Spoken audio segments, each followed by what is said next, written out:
Everyone, good afternoon. My name is Jessica Winiger, and I am the director of the Kaplan Institute for the Humanities at Northwestern University. I'd like to warmly welcome you to this exciting event on ecological grief, loss, mourning, and imagining alternative futures. Before introducing the speakers today and getting started, I'd like to begin with a call to recognize the historical and ongoing dispossession of Indigenous peoples, and a call to reckon with Northwestern and Evanston's relationship to that dispossession. The Northwestern campus sits on the traditional homelands of the people of the Council of the Three Fires, the Ojibwe, Potawatomi, and Odawa, as well as the Menominee, Miami, and Ho-Chunk nations. It was also a site of trade, travel, gathering, and healing for more than a dozen other Native tribes, and is still home to over 100,000 tribal members in the state of Illinois. We'd like you to please consider supporting Northwestern's Center for Native American and Indigenous Research and calling Northwestern to task for its complicity in this ongoing dispossession. Now, and relatedly, the concept of ecological grief. In a 2018 article in Nature Climate Change, Ashley Consulo and Neville Ellis used the term ecological grief to describe the grief felt in relation to experienced or anticipated ecological losses, including the loss of species, ecosystems, and meaningful landscapes due to acute or chronic environmental change. As communities the world over endure one crisis after another, that such grief can be experienced at both individual and collective levels is hardly surprising. And it serves as a stark reminder that environmental change is not a future or distant issue. Rather, it is here and now, and often deeply personal. In the face of the very real losses that we continue to face and will continue to face, how do we acknowledge this grief while also avoiding a sense of cynicism or resignation to an ecological dystopia? In this event, we are honored to have reconciliation ecologist Dr. Madhusudan Katti and critical Indigenous studies scholar artist Dr. Zoe Todd, who will discuss how we might respond to ecological grief in ways that work towards alternative futures that embody a more than human coexistence. The conversation will be moderated by Dr. Tuyen, the ACLS postdoctoral fellow at the Kaplan Institute. So now I'll briefly introduce our speakers and then turn the table over to Dr. Lay, who will present a brief overview of the concept of grief.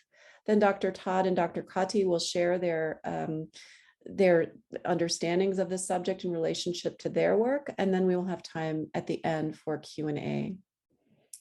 So Dr. Madhusudan Katti is an associate professor in the Chancellor's Faculty Excellence Program for Leadership in Public Science and the Department of Forestry and Environmental Resources at North Carolina State University. He is the editor-in-chief of the Bulletin of the Ecological Society of America. An evolutionary ecologist by training, he now engages local communities and the broader public in studying how human activities and histories of colonization and segregation shape the distribution of nature and biodiversity in urban areas.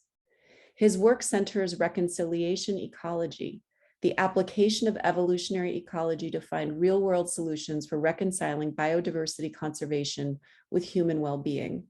He is also interested in the ethics of ecological research, nature conservation, and of how humans learn to live with other species. He is actively engaged in rethinking and redesigning his own research and the teaching of ecology and conservation biology within a broader framework of decolonizing science. Welcome, Dr. Katti, and as well as your cat Smokey, who may appear in the screen. I'd also like to welcome Dr. Zoe Todd, Red River Métis. Dr. Todd is a practice-led artist researcher who studies the relationships between Indigenous sovereignty and freshwater fish futures in Canada. As a Métis anthropologist and researcher artist, Dr. Todd combines dynamic social science and humanities research and research creation approaches, including ethnography, archival research, oral testimony, and experimental artistic research practices, all within a framework of Indigenous philosophy to elucidate new ways to study and support the complex relationships between Indigenous sovereignty and freshwater fish well-being in Canada today. They are a co-founder of the Institute for Freshwater Fish Futures, which is a collaborative Indigenous-led initiative that is restoring fish futures together across 3 continents. They were a 2018 Yale Presidential Visiting Fellow, and in 2020, they were elected to the Royal Society of Canada's College of New Scholars. And they are also joined by their cat, whose name I did not quite catch, and perhaps you'll get an introduction to that lovely feline when they speak. And the whole event will be moderated by Dr. Tuyen, who is currently our ACLS Emerging Voices postdoctoral fellow at the Kaplan Institute. Dr. Lay is a geographer whose research focuses on conservation policy, political ecology, environmental justice, and affect. Her work examines how caring about the environment manifests into action and how the environment's value is socially and culturally articulated. So the floor is yours, Dr. Lay, to begin our event. All right. Thank you so much, Dr. Winiger. Welcome, everyone, and thank you all for joining us today.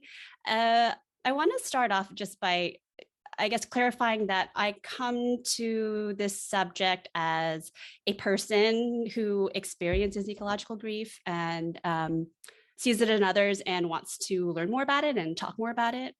It's not my particular area of expertise, though I do work on, as previously mentioned, how people come to value and care for nature in different ways, which I see as conceptually related and overlapping in different ways.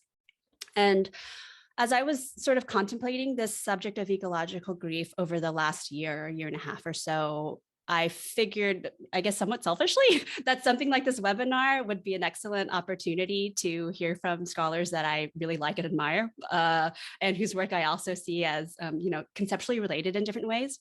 So I thank the Kaplan Institute for their support and help in making this happen. And I thank, Dr. Todd and Dr. Katti for graciously taking the time to have this conversation today. And I do wish for this to be like a conversation. So, there's a Q&A box, and please don't be shy. All of you in the audience, feel free to submit any questions you'd like to bring up in the Q&A box, and we'll get to them, as many of them as we can. Now, just to talk a little bit about sort of my experience with this, I think this experience of mourning or grief or sadness over nature or environmental losses isn't really like a new phenomenon. But I think the more like academic framings of it and like the research and the specific terminology that we're using today is relatively new. So I just want to kind of briefly go through a little bit of the history of it. Dr. Phyllis Windle wrote about this connection between the field of ecology and the experience of mourning in a 1992 essay called The Ecology of Grief. Dr. Chris Kevorkian, who is a thanatologist and a social worker, no relation to the other Kevorkian, was the first to publish on the specific term ecological grief. And they described it as the grief reaction stemming from the disconnection and relational loss from our natural world. And also wrote on this idea of environmental grief, slightly different, the feeling of grief related to the environmental loss of ecosystems caused by either natural or man-made events. And related to this, philosopher Glenn Albrecht coined the term solastalgia in 2003 to refer to, quote, the distress that is produced by environmental change impacting people while they are directly connected to their home environment. And of course, more recently, Ashley Consuelo and Neville Ellis used the term ecological grief in a 2018 Nature Climate Change article. I personally didn't know any of this until pretty recently. I wasn't introduced to this term ecological grief until maybe like a year and a half ago. But for me personally, the first time I was really struck by this experience of sadness or mourning over the loss of nature was when I went to Vietnam for the first time with my family many years ago. My mother grew up in an area that was once very rural and remote, surrounded by wetlands on one side and like mountains on the other side. And when we visited the region, it had been completely developed. And I have this very distinct and vivid memory of her saying that while it was, wonderful that the area had, running water and electricity now, things that she didn't have when she was growing up. And it was great that it didn't take hours to get into town like it used to. She felt this acute sense of sadness that the landscape she grew up in and its beauty was just gone forever. And she also felt a kind of subtle apprehension towards the changes to come. And, I didn't have a framework or terminology for it at the time, but to me, this clearly demonstrated how this kind of sadness is both nostalgic for the nature, the landscapes that have passed, and also anticipatory for imagined futures that might entail further losses. And that stuck with me ever since. And I think it influenced my academic trajectory since then. And so more recently, I've been particularly interested in newer conceptualizations of the geographic imagination, which has a very long and varied theoretical history in geography, but specifically the geographic imagination in relation to climate change, processing grief related to natural disasters, and hopes and fears for the future. As geographers Catherine Yusof and Jennifer Gabris wrote in a 2011 article, climate change, in short, is being reimagined as an ethical, societal, and cultural problem that poses new questions and reconfigures the geographic imaginaries of the world. And so, as of late, I've been thinking a lot about this and a lot about this sort of imagination, of course, and creativity that will be required to conceive of alternative futures that, while acknowledging the losses and suffering experienced and the difficulties that lie ahead, are still hopeful for the possibilities of some kind of more than human or pluriversal or reconciled or otherwise non-apocalyptic path for a better coexistence.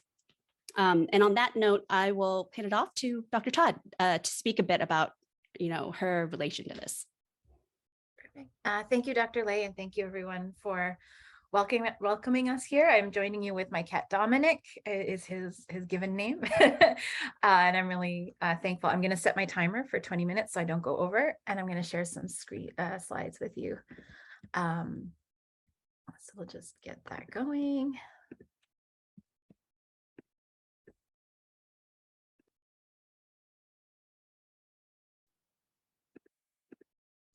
So Tanse, Zoe Nitsigasuun, Nia Odapemsu Esqueo, Eguamaga, Snanaas, Qualicum, Niwigan, Ginanaskomitinoao, Marcy Kakiao, Niwako Mackinac. So my name is Zoe Todd. I am a Métis scholar and thinker living in unceded Snanaas and Qualicum First Nation lands in a territory that 7 different Coast Salish nations have moved through and storied since time immemorial.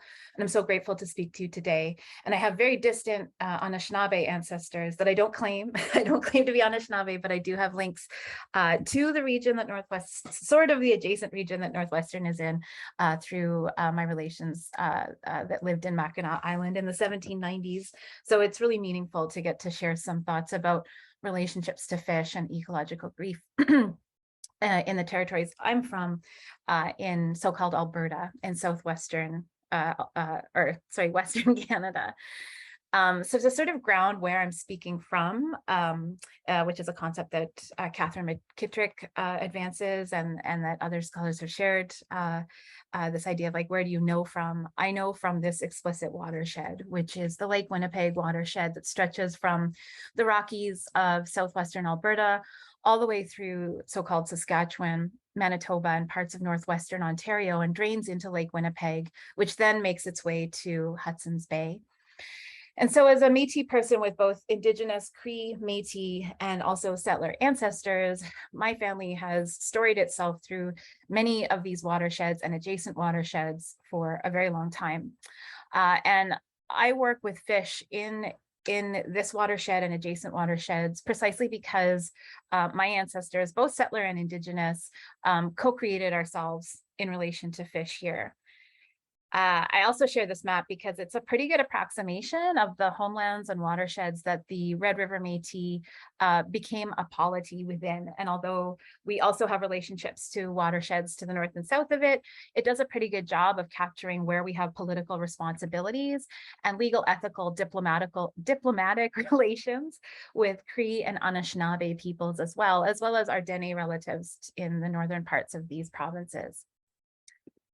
So this is just to sort of situate myself a bit further so you can understand the landscapes and watersheds that I feel grief about today. This is my dad and I, Métis artist Gary Todd.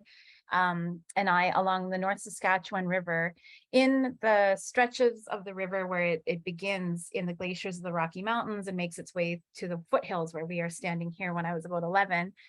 This is also known as the Kisaskatchewani Sipi in Nehiawian, Plains Cree dialect, and it is a river that provides over 1 million people with fresh water in Alberta, and is under incredible threat from resource extractive activities in Alberta that are intense today, but started from the very beginning of settler colonization in the province in the late 1800s.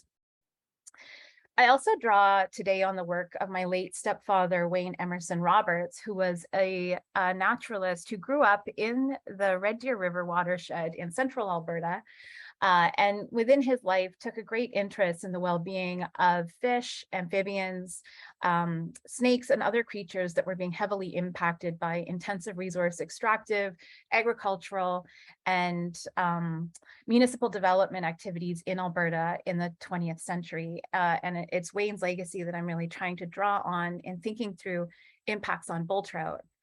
So, as was already mentioned, I'm a co-founder of the Institute for Freshwater Fish Futures, and we are a collective that is trying to respond to precipitous declines of freshwater fish in Alberta and other freshwater locations and habitats throughout Canada and elsewhere, using Indigenous methodologies and creative transdisciplinary approaches to try to understand how do we collectively shift colonial, imperialist, extractive governance systems towards more accountable, reciprocal, and decolonizing approaches to tending to our more than human relations, including fish and water. And so today I'm talking about bull trout because this is one of the projects that I'm so lucky to be a part of. We have funding through the New Frontiers in Research Funds Exploration Grant. We were one of the inaugural recipients of one of these grants in 2019. And through this project, we're working with members of the Stoney Nakoda Nations in southwestern Alberta to understand how to, as we call it, re-story bull trout futures in the context of incredible pressures upon both First Nations in the region who have lived in these areas since time immemorial, and then also more than human beings that each nation has co-created life with since time immemorial. And bull trout are a really fascinating fish. They were mistaken for a very long time in the area and other parts of its habitat as Dolly Varden, but eventually it became clear through scientific work that they are a distinct fish. Their Latin name is Salvelinus confluentis. They're actually a char, even though colloquially known as a trout, and are related to Arctic char, which are another fish that I had the opportunity to work on in my doctoral research. Bull trout are officially Alberta's fish. They were made that official Alberta fish once their decline was noted, and scientists and naturalists and others became worried about the status of this fish. But bull trout, I think what really fascinates me is that they have been sort of misidentified and misunderstood in settler paradigms for a very long time. And when settlers first showed up in Alberta and started to establish sport fisheries, they felt that bull trout were a garbage fish. There was too many of them. They were too quick to take the fly. They were too eager to be caught. And settlers wished to rather have brown trout, brook trout, and rainbow trout. And so they actually stocked Alberta's waterways with these fish, and they compete with bull trout. And bull trout are among one of 3 at-risk species of trout in Alberta that need cool, clear, and connected waterways. And of course, when you have municipal development, urban development, agriculture, forestry, coal mining, oil and gas activity, and also off-highway vehicle use, all impacting their mountain streams, you can see that bull trout already have many strikes against them, in addition to the fact that settlers called them a garbage fish and actively encouraged people to fish them out of different waterways because they were undesirable. So bull trout used to actually stretch all the way from the Rocky Mountains to the lower reaches of the North Saskatchewan to Edmonton, where I grew up in central Alberta, but by the mid 20th century had been extirpated from most of these lower parts of the North Saskatchewan and Red Deer River and Bow River watersheds. And now today they're found in a shrinking set of habitats, interconnected habitats in the foothills and Rocky Mountains in southwestern Alberta. So bull trout, we're considered a junk fish, a garbage fish. And as a result of all of these pressures on them, we have seen populations of them decline between 30 and 50% over the last 25 years. And I'm going to go into a little bit of detail about this because that's 30 and 50% over the last 25 years, but that's after they were already targeted as a garbage fish. So you can imagine the toll of the loss of this fish is significant. And we're just, really still struggling to figure out how to change that, how to change the story. And so we talk about how we have a methodology we call fish restoring. It draws on restoring, which is a very common and well-practiced methodology in a lot of critical Indigenous studies spaces throughout Canada and the US and elsewhere. And we're trying to encourage Albertans from all communities to sort of think about the stories we tell with and about fish. And bull trout is one of the fish we're sort of starting with, but there's over 60 species of fish in Alberta, and all of them are on our radar for trying to encourage people to tell different stories. So when I think about ecological grief as a Métis person, I think about some of our foundational laws. And as a Métis person whose roots are in Alberta, I also have Cree ancestry, although I don't claim to be Cree, but I acknowledge that I have Cree ancestors through my dad's grandmother, Caroline Laframboise. And for a lot of Métis in Alberta, we draw significantly on Cree law. And some of the foundational laws within Cree law, as I've been taught by brilliant Indigenous legal scholars like Tracy Lindbergh and Dr. Patty Labucan Benson, are love, Sagietin, different forms of love. And then another important principle that has been investigated in a lot of depth over the last few decades and done really well is Tuyen, which is a concept of the relatedness of all things. And so when I think about ecological grief, I think of it actually as just grief. And I don't want to take away from the fact that ecological grief or environmental grief or solastalgia are very powerful concepts for a lot of people. But within Alberta, the loss of habitat, the loss of fish, the loss of different animals that our communities have relied on for a very long time, to me, it's the loss of kin, of relatives, and it feels similar to losing a relative. It is so gutting in the way that Dr. Lay described your mom, seeing the change in her childhood, environment, that feeling is so gutting. And within sort of the cosmology of the communities that I'm tied to, I think it's appropriate for us to think of this as a plural iteration of grief, that it ties in with all those other forms of grief that Indigenous and other displaced and dispossessed peoples who now call Canada home have felt because of white supremacist, colonial, capitalist, imperial, and extractivist pressures over the last 600 years.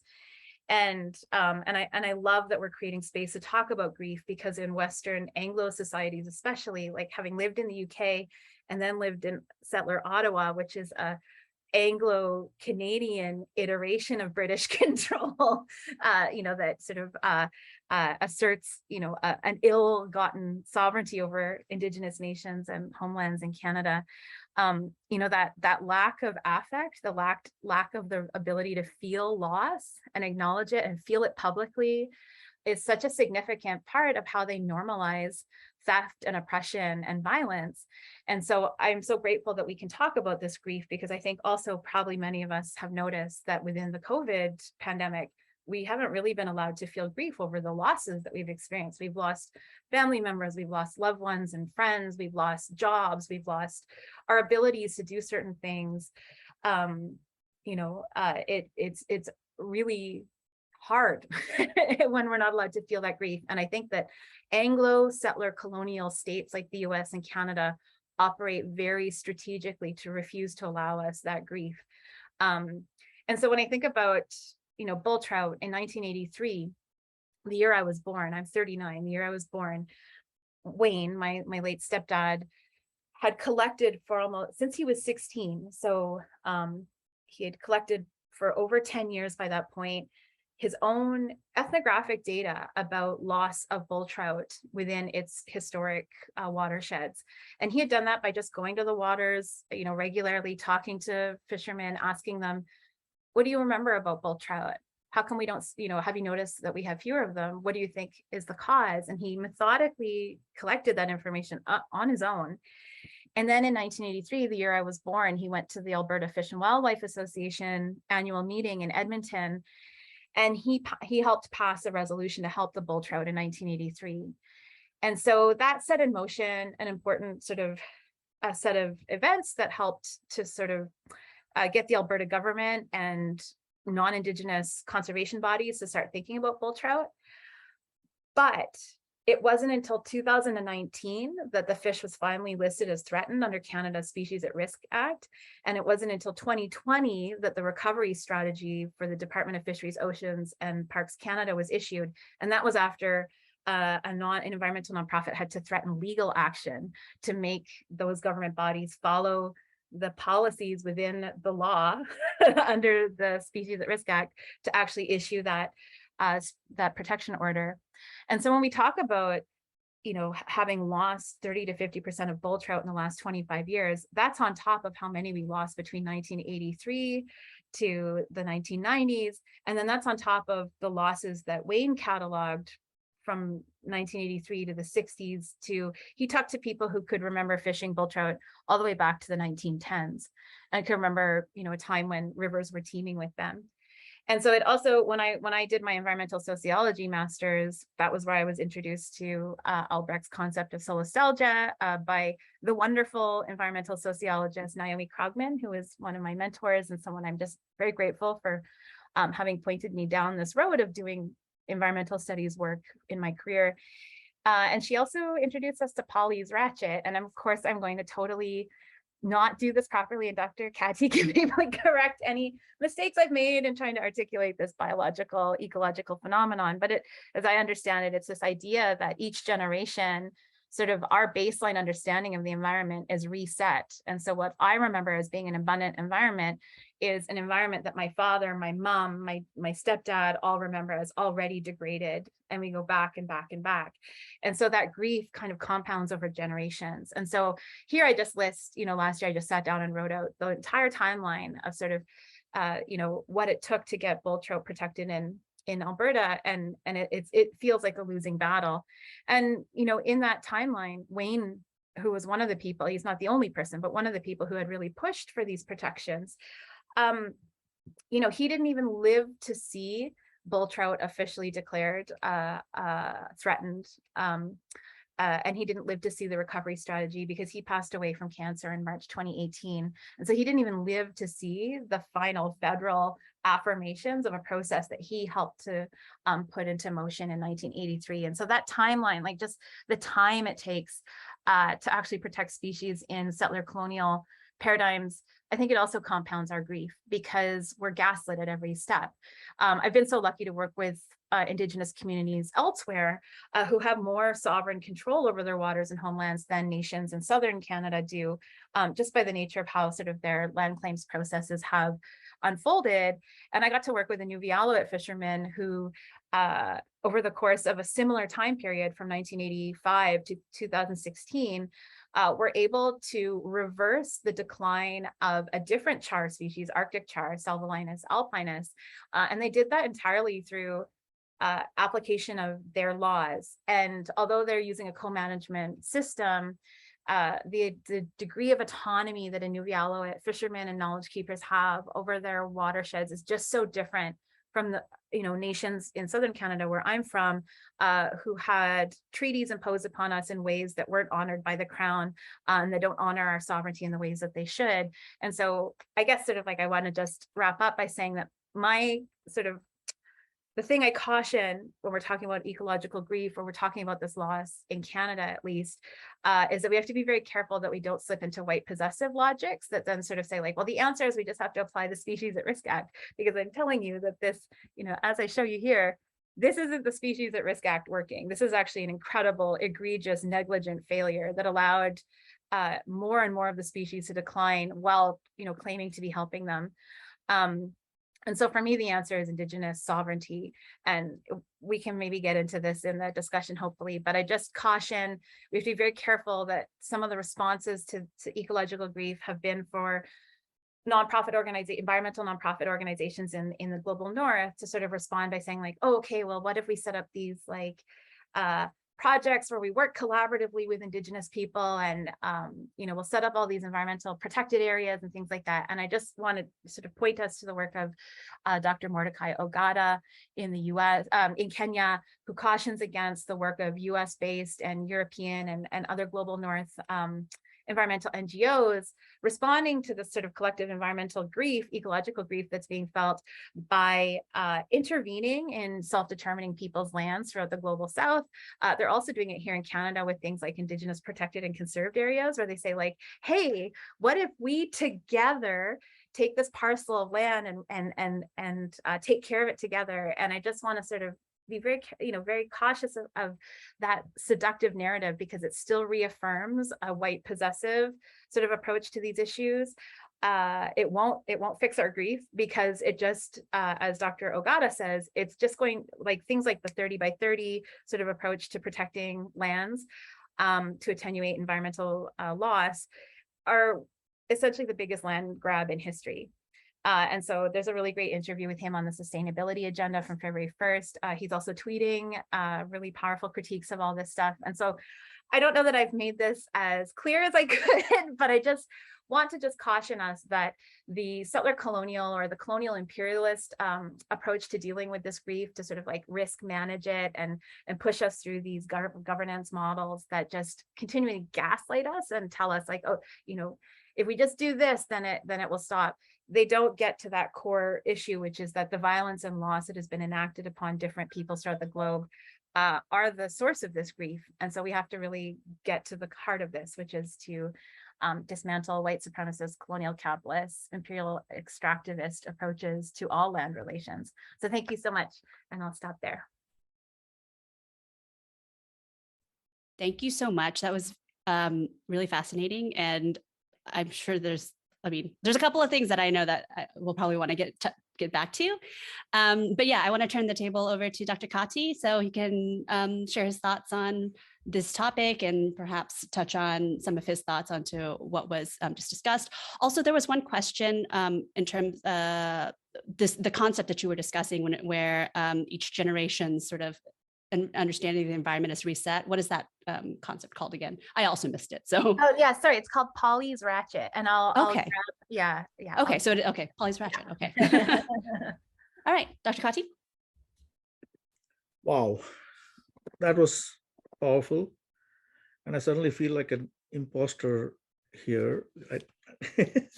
But I come at this from a different perspective. But let me first start by acknowledging that I'm sitting here today in the traditional and now stolen lands of Tutelo and Saponi people in what is now called North Carolina. And North Carolina as a whole is home to 8 state or federally recognized tribes with more than 120,000 Native American residents. I also want to acknowledge my own positionality. I'm an immigrant from India. Right, I'm here, came for higher education to the US and have remained here for a few decades now.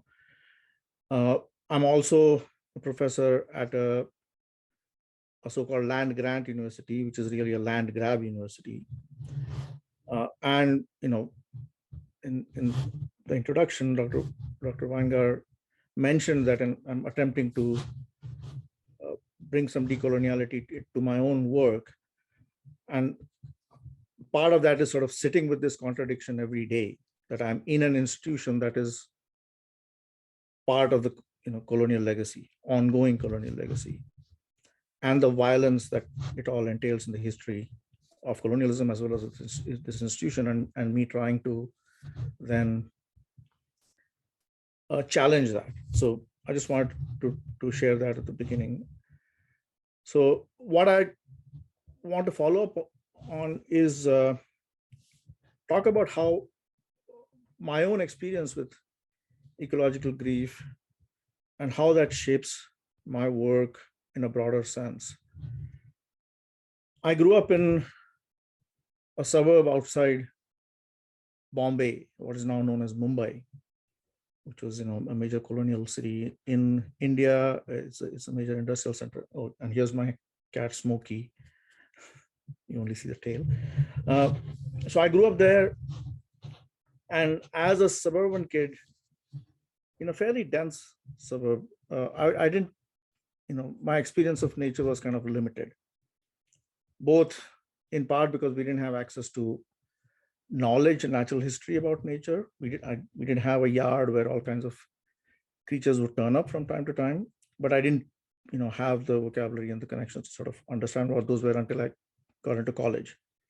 And college was in the heart of Bombay.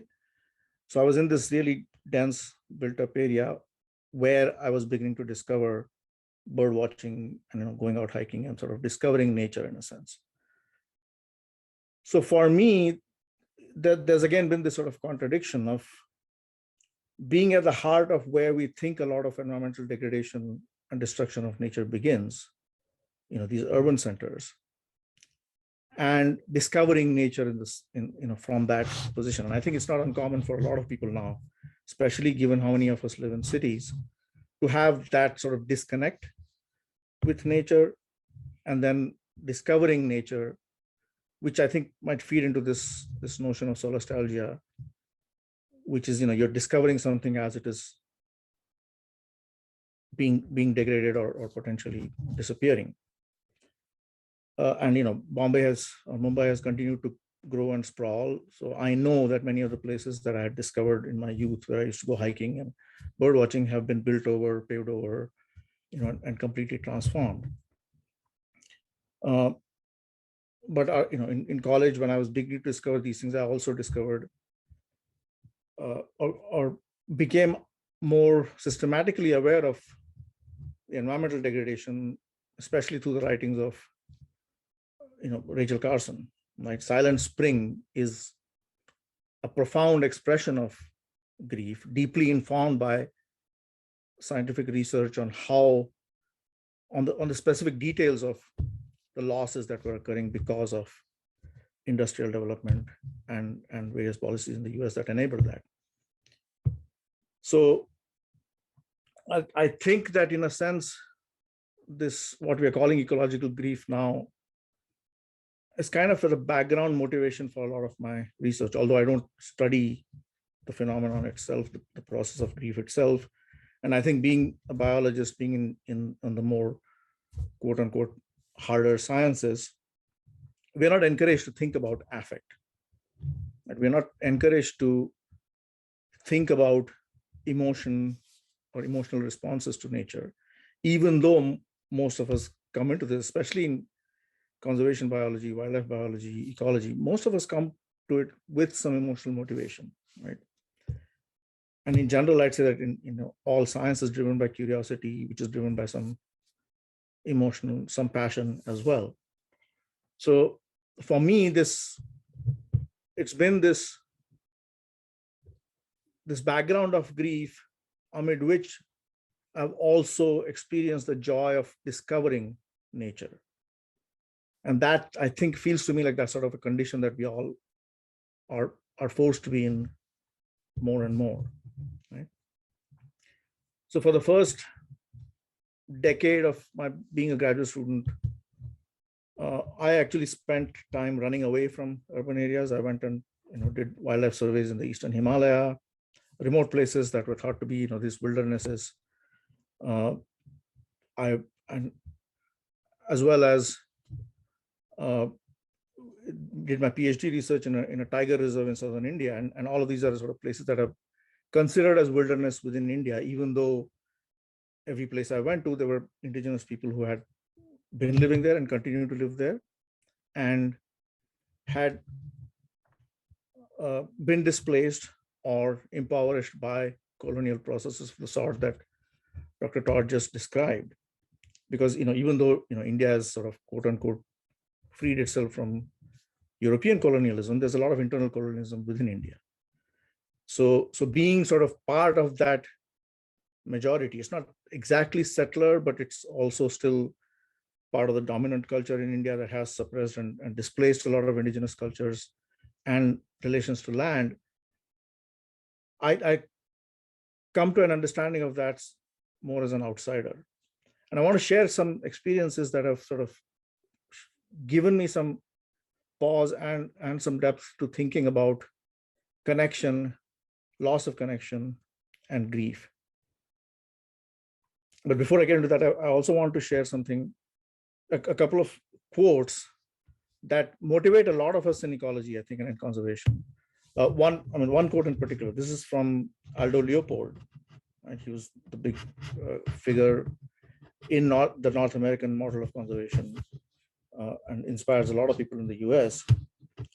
And for ecologists specifically, he wrote that one of the penalties of an ecological education is that one lives alone in a world of wounds. Much of the damage inflicted on land is quite invisible to laymen. An ecologist must either harden his shell and make believe that the consequences of science are none of his business, or he must be the doctor who sees the marks of death in a community that believes itself well and does not want to be told otherwise. This is something you may or may not have come across, but this is, it captures sort of, how ecologists who recognize and can sort of understand the language of landscapes and from an ecological lens, and recognize the kind of damage that's been done, might interact with this aspect of loss. But it also comes through the lens of what you describe as a possessive logic. Right? This is a white man who laid the foundation for a lot of the kind of dominant wildlife management models, including the national park model, which has caused a lot of displacement of people, talking about ecological wounds to the landscape and saying that laymen don't recognize it. And there's a lot to unpack in terms of the privilege in that position and the way that he described it from his privileged position. I want to contrast that with a quote from Luther Standing Bear. This goes, "Only to the white man was nature a wilderness, and only to him was the land infested with wild animals and savage people. To us it was tame. Earth was bountiful, and we were surrounded by the blessings of the great mystery. Not until the hairy man from the east came, and with brutal frenzy heaped injustice upon us and the families that we loved, was it wild for us. When the very animals of the forest began fleeing from his approach, then it was that for us the Wild West began." And I think about the contrasts here quite a lot. And what I like to remind my ecologists and conservation colleagues is that in focusing on ecological wounds alone, we overlook a lot of other wounds, cultural wounds, human wounds, that are deeply, implicated in the same processes that result in the ecological wound. These things are not separate. Right? The kind of grief from loss of connection, loss of community, loss of home that a lot of indigenous people feel everywhere through these processes is not separate from ecological grief. And in as much as these processes of displacement have, they're part of the colonial capitalist sort of mode in which dominant cultures engage with the natural world for centuries now. There are communities that have been at the receiving end of that and experiencing those wounds and that grief for a long time. So in that sense, us talking about ecological grief now seems like, okay, we are new on the block. We've got the terminology. As academics, we love to talk about these things. But these are lived experiences for a lot of people, right? For generations. That ratchet that Dr. Todd mentioned, there is a generational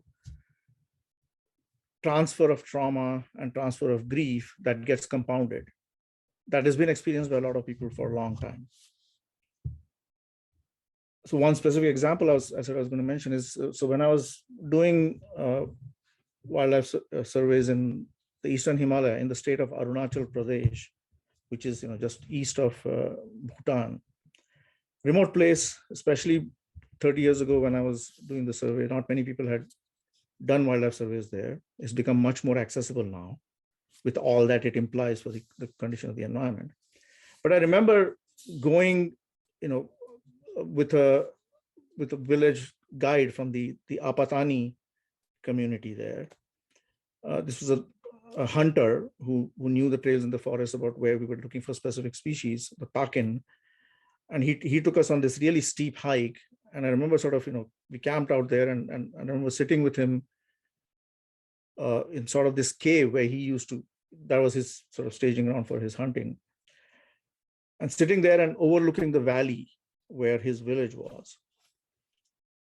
And he started describing how he liked coming and sleeping in that cave away from his village home, because he could wake up to the sounds of a number of birds and other wildlife that he missed being in the village. To me, this was really, a shock almost, because I came from Mumbai, right? This dense urban area.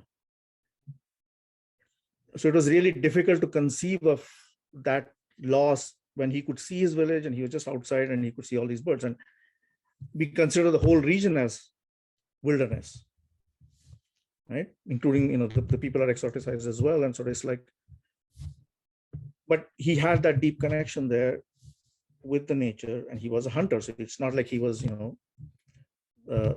sentimental in the way that a lot of environmentalists these days are. He was practical about it, but he also experienced that deep connection and a sense of loss.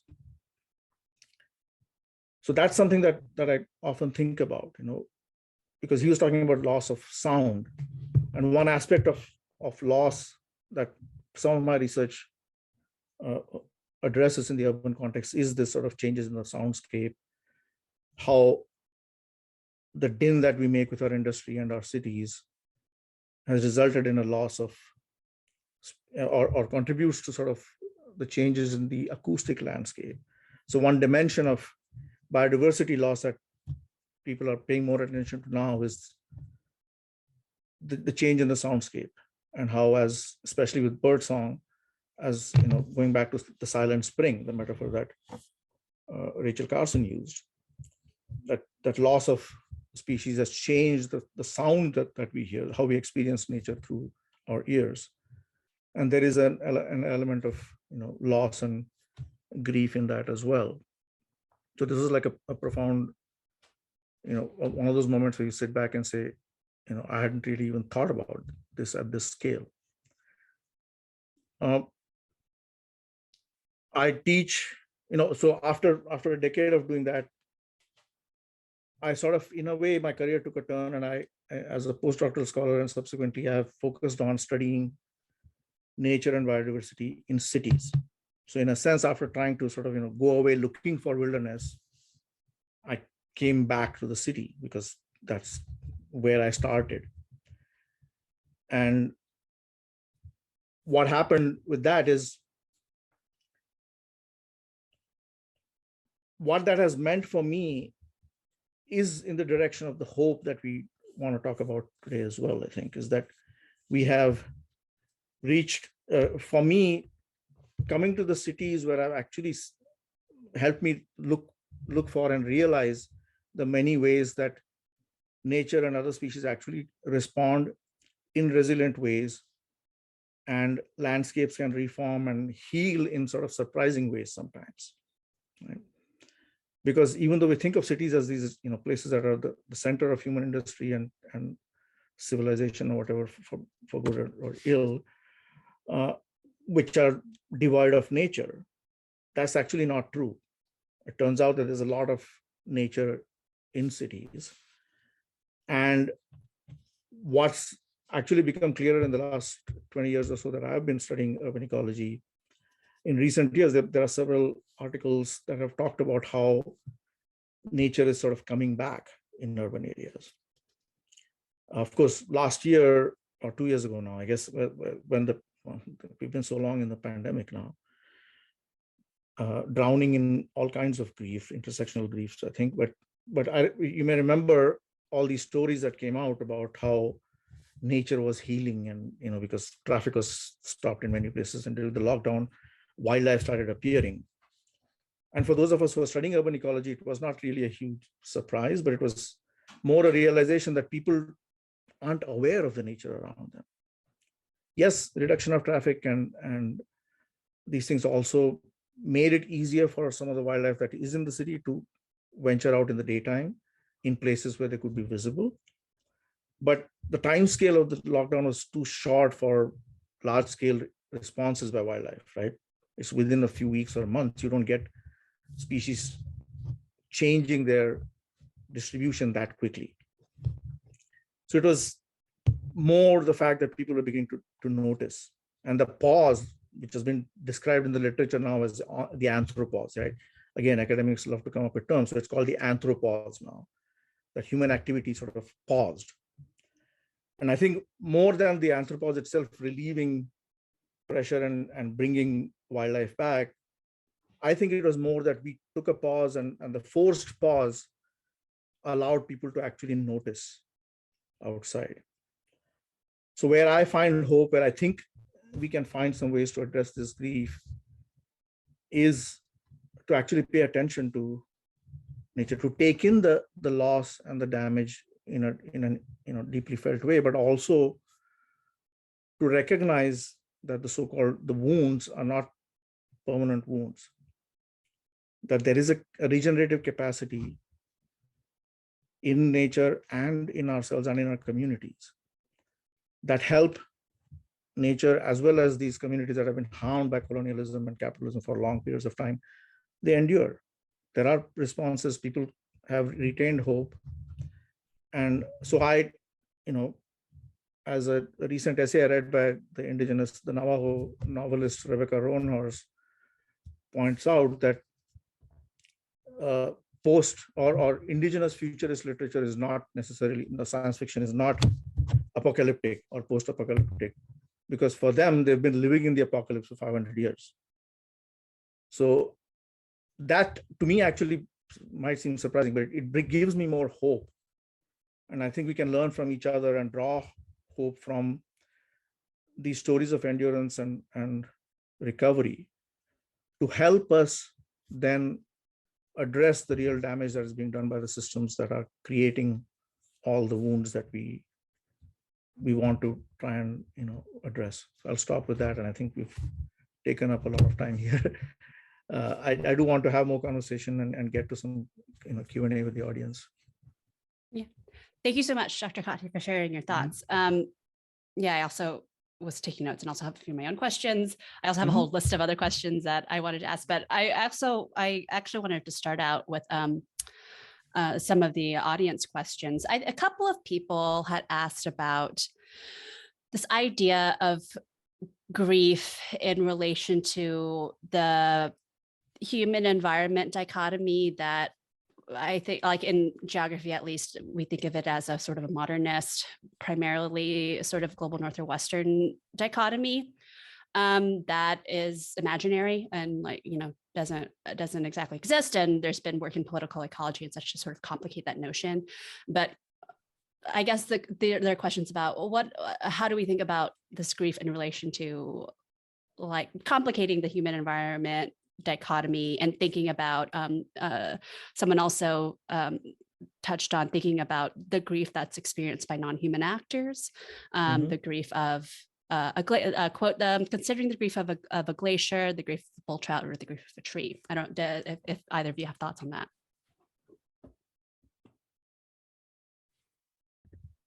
I could jump in briefly. Yeah, I think there's the questions. I just really appreciate the engagement from the audience. I think this is one of the biggest events I've ever been part of. So thank you. And yeah, and thank you, Dr. Katti. And I think just thank you for also shifting us towards sort of how do we respond to the grief. And I take a lot of like hope from Gerald Visner's an Anishinaabe scholar from White Earth Nation. And he has this concept of survivance, which is, it has different definitions, but I take it as sort of this commitment to continuing to go in spite of all efforts by the colonial white supremacist state to destroy people's will to continue. And it's just this like refusal and resurgence, and it's this commitment to continuing to tend to our relations, even in the face of great violence, and finding within our communities ways to support that, and making sure when someone doesn't have what they need, making sure they have it, and finding ways to just sort of refuse the efforts of the state to force us into continual despair. And that's easier said than done. And of course, people feel despair. Of course, people are feeling grief, but that kind of focus on tending to our responsibilities. And Ronaldo Walcott talks about sort of in Canada, like this white nihilism, where white settler colonizers can say like, well, that's it. There's nothing that can be done. And that kind of like the ability of white people to just give up so readily is just like, it's part of that kind of suite of what Lewis Gordon calls the license of whiteness, that there's a license to whiteness that can sort of say like, well, we tried everything, and they've tried like one iota of a thing to try to respond.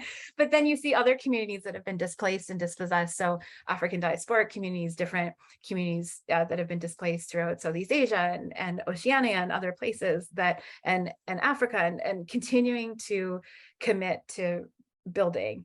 And I don't want to romanticize it. This isn't easy work, and it's incredibly difficult when, the boot of the imperial white supremacist state is, on your neck, trying to prevent you from continuing to work.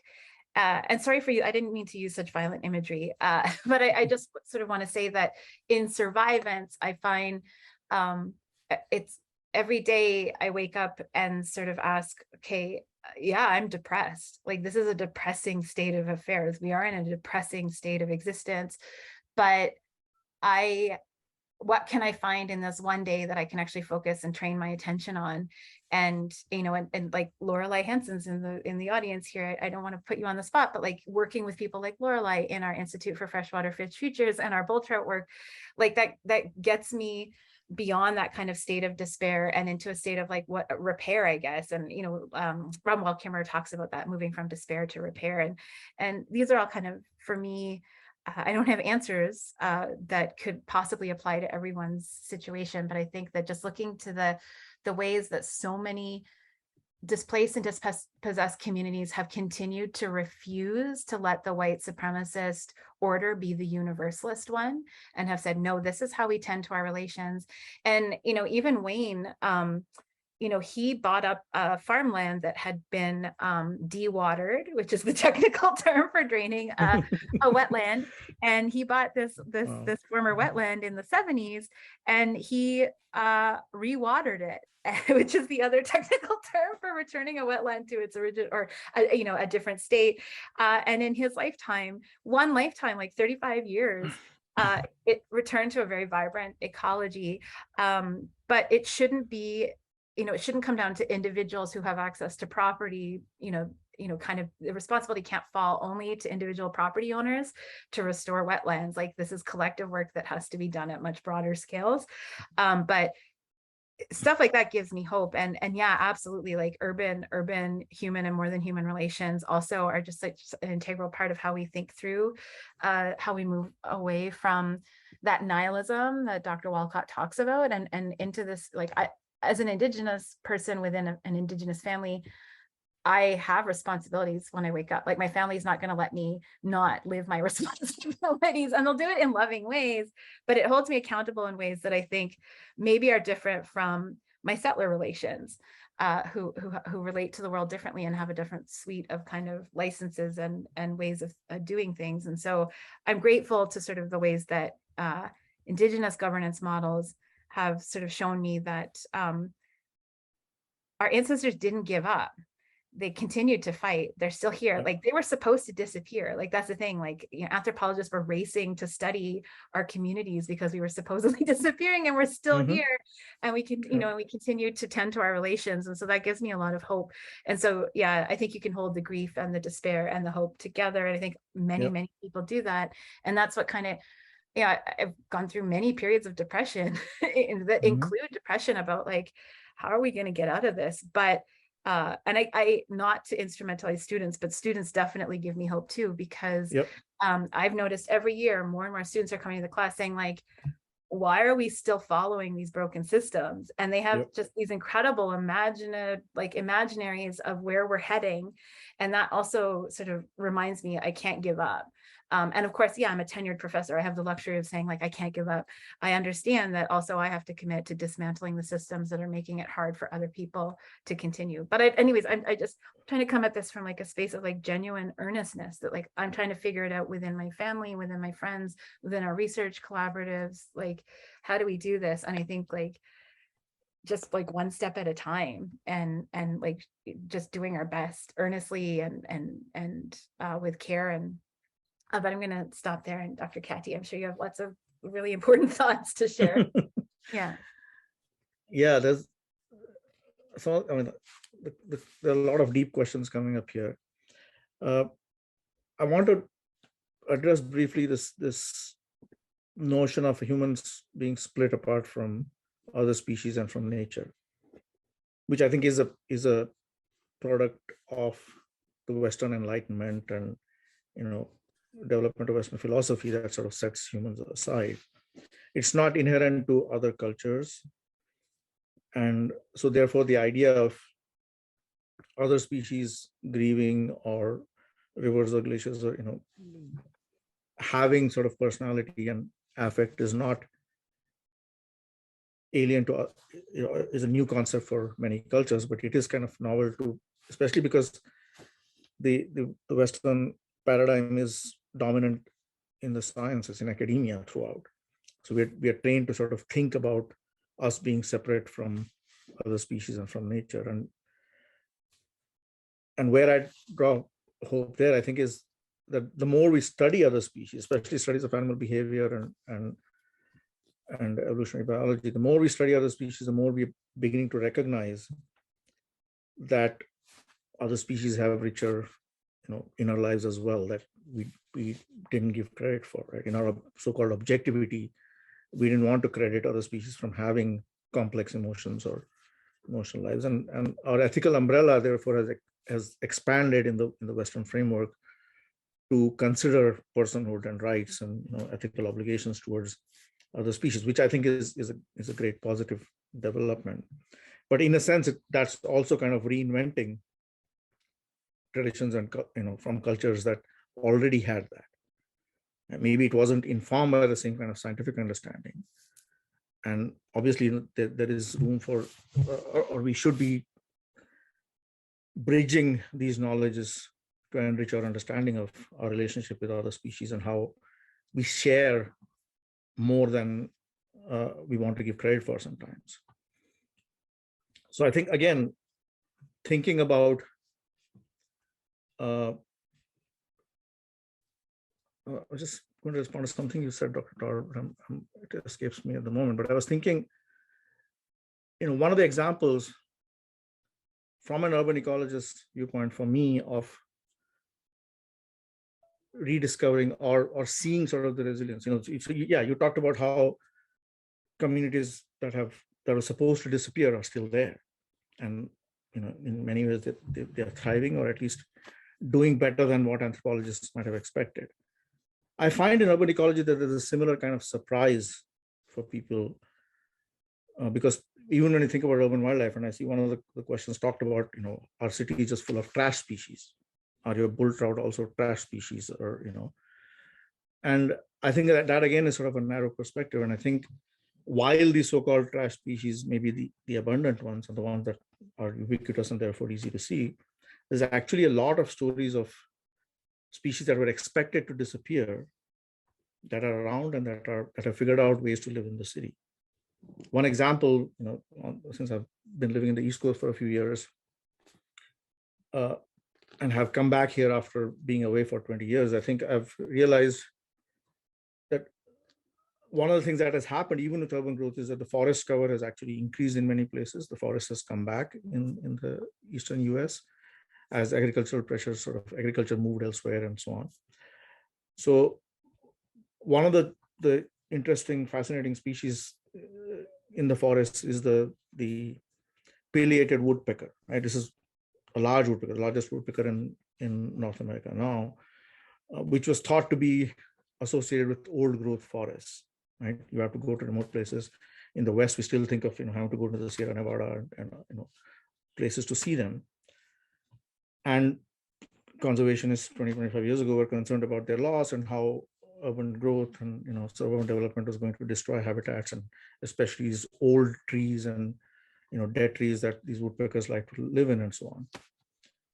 But it turns out now that they are not uncommon in the suburbs where I live, for example, in North Carolina, but all along the East Coast. They are species I frequently, almost on a weekly basis, see reports and images that people share of these woodpeckers turning up in their backyard decks and so on. And that's just one example. So it's not just so-called trash species. All kinds of other species are figuring out ways to live in the kinds of transformed landscapes we are creating.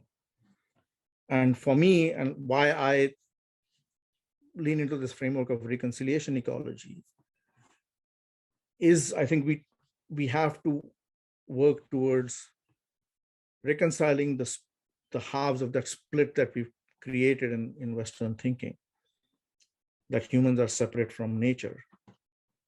And there is a lot of work to sort of heal the wounds that have arisen from that split, from putting ourselves outside of nature. And it goes hand in hand with the colonial perspective, where if you're not part of nature, you're looking at everything as a natural resource, right? I'm in a college of natural resources, and that always strikes me as being, it sort of annoys me in some ways, because we look at, it's not nature, it's natural resources. It's things that we consume and then move on. That's a very colonial mentality. So reconciliation ecology for me is a framework to sort of think about how we coexist with other species.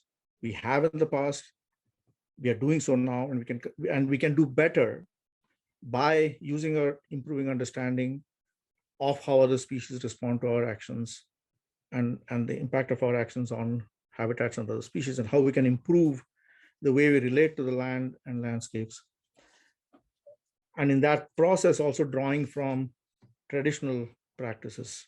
For example, one of my former students who's part Native American in California, he works for Cal Fire right now, and a lot of his work is focused on restoring cultural burns, right? And you have massive forest fires are in the news every year now. The fire season is longer with global warming, and these wildfires destroy communities and bring a lot of grief in multiple ways.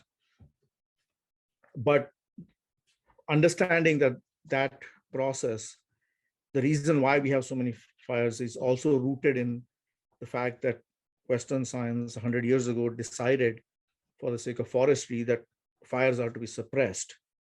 And we had 100 years of fire suppression, which went along with displacing native communities and not allowing native communities, indigenous communities, to practice their cultural practices, because they were stewards of the landscape from their many generations of experience living on the land. And it took us nearly 100 years or a century for science to catch up to that and realize that, hey, these landscapes are actually fire adapted. That fire is an integral part of these landscapes, and the indigenous people actually used that fire to maintain the landscape in a certain state that we then came and romanticized as these wildernesses. And now, of course, by doing that, by thinking that by removing people and giving nature a chance to heal, we've actually created the grounds for far greater devastation and injury to nature. So, I have this, again, in terms of, drawing inspiration from and hope from students.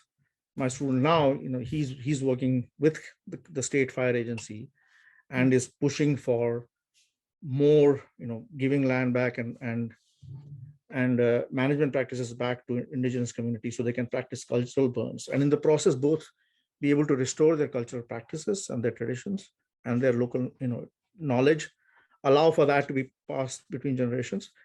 At the same time, also helping manage the landscape so that we have less of these devastating fires that are destroying all communities. Yeah. So that is an example to me of the way that we can approach reconciliation. right? And again, this word reconciliation has many meanings and has been used in many contexts. And I think simply thinking about it, ecological is also limited. So we have to think broadly about what are the things that we need to reconcile. We need to reconcile humans with nature. We need to reconcile the injuries that certain, it's not humans in the abstract, but specific cultures and communities and power structures have been responsible for the wounds. So how do we confront those, and how do we hold them accountable? Because that's a big part of reconciliation as well, as I understand it, right? It's not about forgiving, it's about accountability and healing through working towards repairing the damage that has been done. And that's where my efforts are focused in my teaching, as well as what I'm trying to do with research, is finding hope and imagining better futures by taking a as clear as I can, sort of look at the historical context and the legacies that have brought us to the present moment, and building on that to say, okay, what can we do going forward? And there are lots of things that we can learn from Indigenous communities, from nature, from other species. I mean, even the so-called Pacific garbage patch, right, which grabbed a lot of news some years ago and continues to be a problem in the Pacific. When you actually look at images, there's a survey ongoing now, I think, of people, somebody actually swimming through there and collecting all kinds of samples there. And it turns out that there's all kinds of small organisms in this so-called plastic garbage patch. It's teeming with life. Yeah. Yes, we are in the middle of an extinction crisis. Lots of species are disappearing, but there is also hope if we can draw on the emotional power of our grief to say, okay, let's actually try to heal this. Yeah. I wanted to touch really briefly. There was also a question I think is related to this in terms of this understanding of the not really existing human environment dichotomy and the implication of the education system, which which is the dominant globally, the Western education system that reinforces this idea. And I think, like, for me, and perhaps both of you probably feel a little parallel to this, it's always been a little confusing and uncomfortable being, for me personally, an American, but of Vietnamese heritage, being raised within a certain ideology and conceptualization of the environment, while also having this other, because I was also raised Buddhist, and thinking about, and like my family is fairly religious, and this concept of the more than human, of what in Buddhism is called interdependent origination or Indrasnet, and this is also very quote unquote natural to me. And then like having both of these sort of systems at the same time, and also coming through the Western education system. I am a geographer, which is like arguably like the most colonial discipline. Like, I mean, the origins of it is extremely colonial. And then also, like, now I consider myself a critical geographer, political ecologist, which has been working against this dichotomy. Like, all of it at the same time is very like kind of complicated and confusing. And when I think about, but at the same time, when I think about the more than human and thinking about the like non-human actors and their agency, at the same time that I'm also thinking about, well, I don't want to anthropomorphize them. Yep. so how this sort of processing, how do I acknowledge that I think like non-human actors can also feel or experience a type of grief, but trying to not anthropomorphize it is also kind of, I don't have any answers there. I just know that it's something that I've been trying to tease out, and I think a lot of other scholars have also been trying to tease out. We're running a little short on time, so I wanted to also touch on this question about collective grieving, because I think yesterday, Dr. Todd, you had mentioned that when we were talking that, and you had also, we had discussed this as well, Dr. Katti, that the sort of Anglo or like Western or Global North dominant culture doesn't allow for grieving, first of all, but collective grieving especially is not a typical thing, and it's not a normal thing.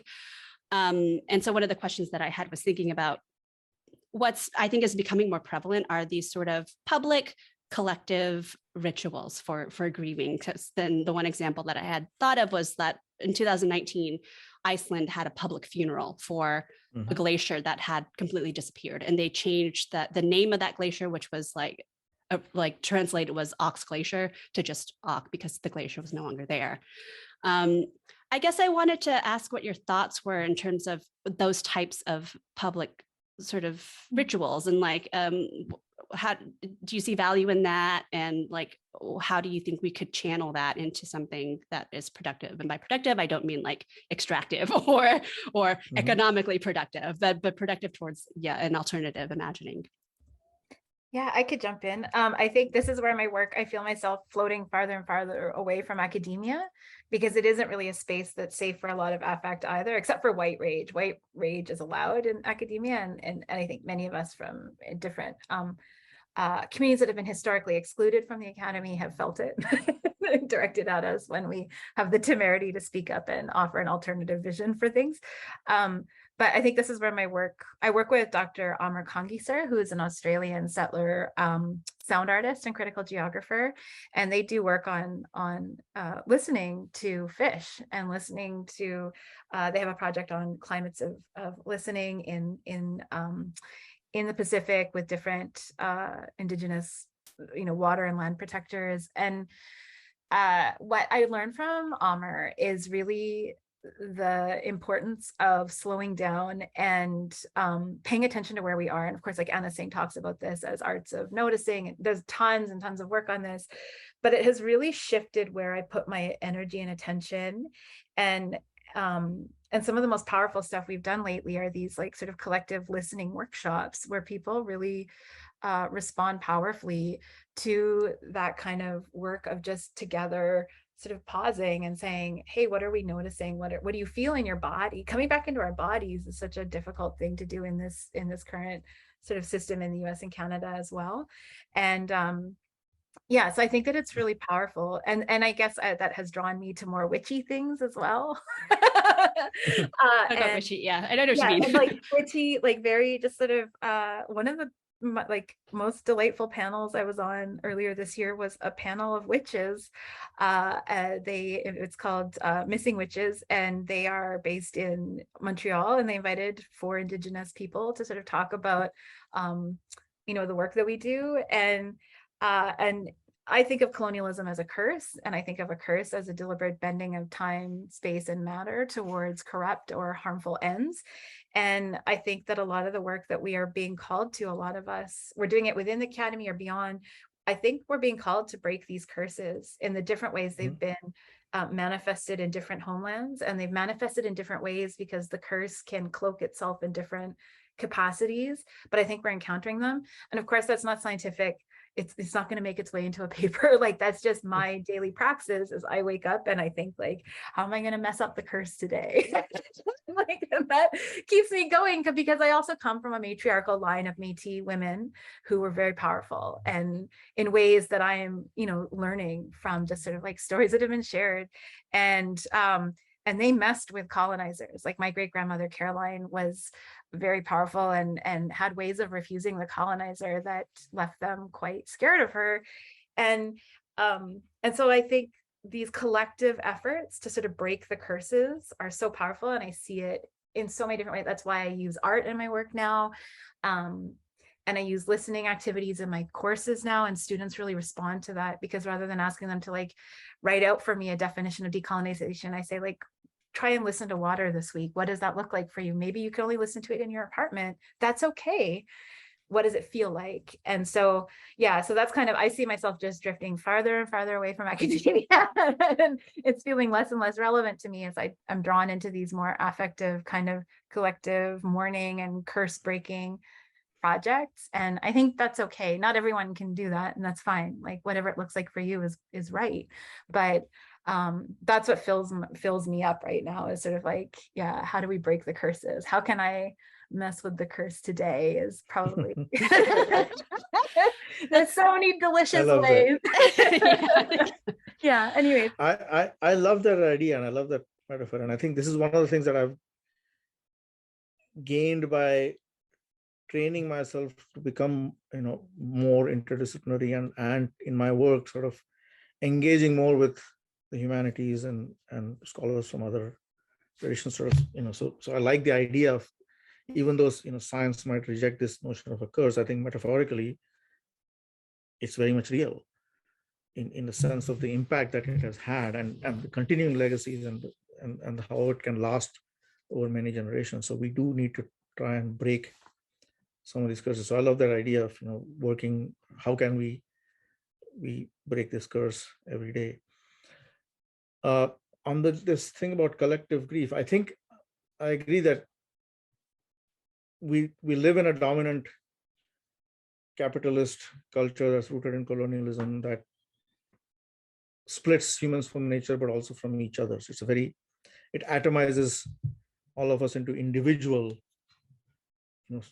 and forces us to struggle with everything individually. All the messaging we get from the media is about self-care and individual care, and how addressing or solving any of these challenges that we face in our lives are mostly our own responsibility, which I think is extremely harmful and makes it really hard for people to process grief. And the biggest example we have right now is what's happened with this pandemic.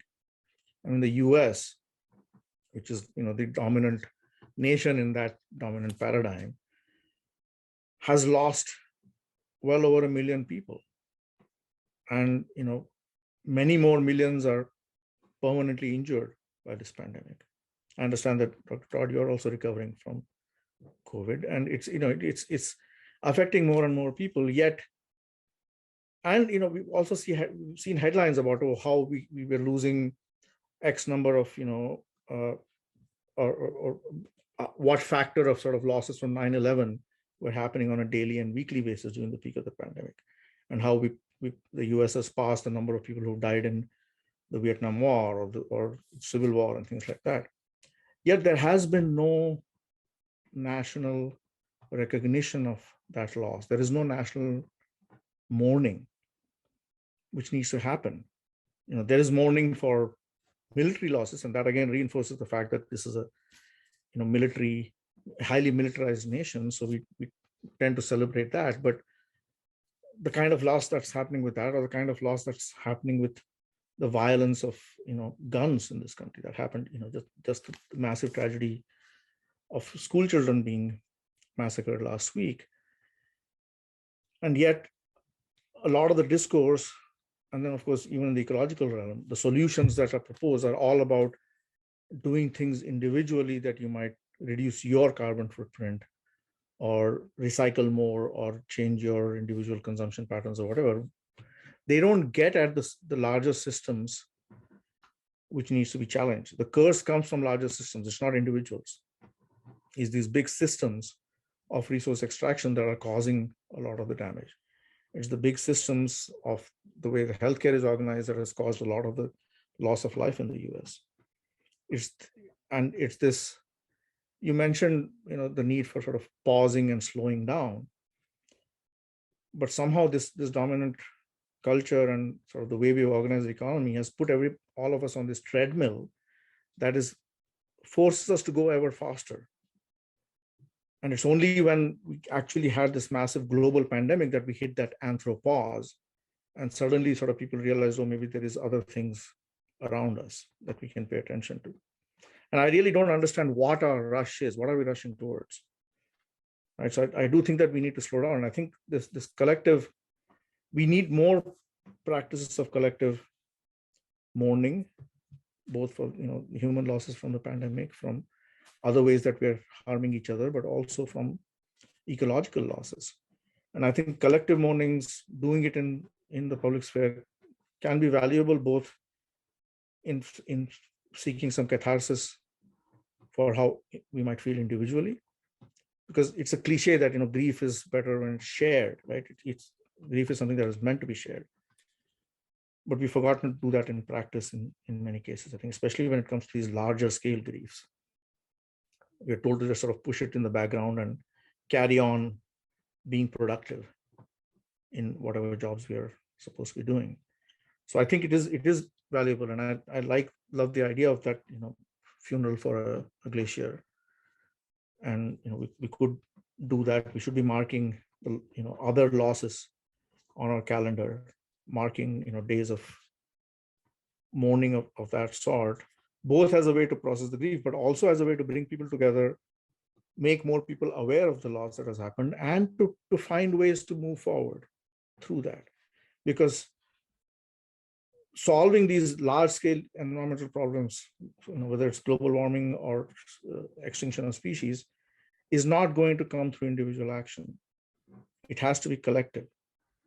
And collective mourning is a way to bring the collective together and to hold each other in the grief and to say, okay, let's see what we can do to improve things going forward together. And so a couple of things, examples of where I draw hope from in the past 2 years is, one is that, while the state failed a lot of people and communities in the US during the pandemic, it also spurred the growth of a lot of mutual aid networks. So even though we hear in the media about, there's an empathy burnout and people don't have run out of the capacity to care, I don't personally quite believe that is the case. Yet the narrative is being pushed for some reason. The other is a particular example that I want to mention, where one of my grad students was involved as well. This is happening this week. I don't know if people have heard of Black Birders Week. This is a remarkable phenomenon. Every week, this week, in the first week of June, is celebrated now as Black Birders Week in the US. This started as a response, now it's the third year, I guess, in 2020, that summer when we had the pandemic, we also had the horrific violence in Minnesota, and when a Black man was killed by the police, and the continuing cycles of violence against Black people. And among birders and naturalists, there was also a shock moment when this birdwatcher in New York City, in Central Park, was threatened with police by a white woman who thought he was challenging her because she had a dog in the park. And so this is a Black birder. So a group of young people, including my student Deja Perkins, got together, and even though we were all in lockdown and everybody was sort of mostly virtual, they organized this virtual Black Birders Week, which is a place for Black people, naturalists, birdwatchers, to come and share their experiences and to sort of basically acknowledge each other. We are here. We are not we may be a minority in terms of visibility in the community, but this has really raised the visibility and made it possible for other Black people and people of color to see that there is a community out there to support each other. You're not alone. And I really love the fact that it's become an annual feature. And this year, with people being more active outdoors, they've actually started with in-person birdwatching events and other events around the country. So if you don't know about this, check out the hashtag Black Birders Week, or just look for Black Birders Week online. There's lots of wonderful things happening. And again, this is coming from a community, young people from a community that has faced horrific violence, but that is also trying to connect with nature. And this is more a celebration and a coming together, recognizing each other and holding each other. And it's just wonderful. Yeah, so we need more of these. Yeah. So yeah, on that note, I know there were so many other questions that we couldn't get to. We're going to try to put together some article or something, but I'm just scrolling through the comments and questions, and I was like, I could spend hours talking to people here. I think this is an interesting note to end on, though, because I think grief can also kind of become or encapsulate a celebration of sorts. So I think celebrating each other and celebrating what has been lost could also be a part of grief. But But yes, thank you all so much. This has been really great. There's a question if there can be a part 2 of this event. I don't know. We'll have to think about it and see what we can do. But yes, thank you so much, Dr. Todd. Thank you so much, Dr. Katti. Thank you to the Kaplan Institute, and thank you to everyone that attended this conversation. But yeah, we'll see what comes of it. I'm gonna stop the recording now. Yeah, thank you very much.